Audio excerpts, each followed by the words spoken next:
আমাদের সমাজের ভিতরে একটি ভ্রান্ত ধারণা আছে যে কিছু কিছু মানুষ আছে গান বাজনাকে হারাম বলে আখ্যায়িত করে। আজকে এই ক্যাসেটের মাধ্যমে আমি গানের মাধ্যমে সমগ্র বাংলার মানুষকে, সমগ্র পৃথিবীর মানুষকে বলতে চাই যে গান বাজনা কোনোদিন হারাম না।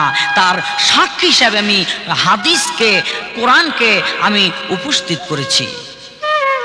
আমার রাসূল করিম সাল্লাল্লাহু আলাইহি ওয়াসাল্লামের ইন্তেকালের সময় বিল্লালের গলার ভিতরে ঢোল দিয়া আর তার ঋণ ক্ষমা চাওয়ার জন্য পাঠাইলেন সাক্ষী তার তাওয়ারিকে মুহাম্মদী।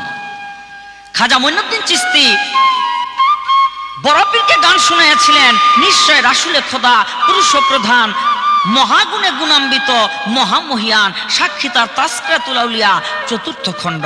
মুসলমানদের জান্নাতের সংবাদ দেন বিল্লাল গলার ভিতরে ঢোল নিয়া, ঢোল বাজায় বাজায়া আমার রাসূল করিম সাল্লাল্লাহু আলাইহি ওয়াসাল্লামের হুকুমে সাক্ষী তার বুখারী শরীফ দ্বিতীয় খণ্ড 19 পৃষ্ঠা।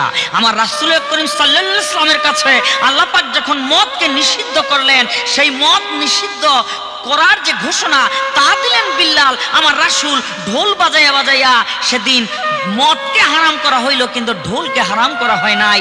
তার সাক্ষী 73 পৃষ্ঠা বুখারী শরীফ 6ষ্ঠ খণ্ড।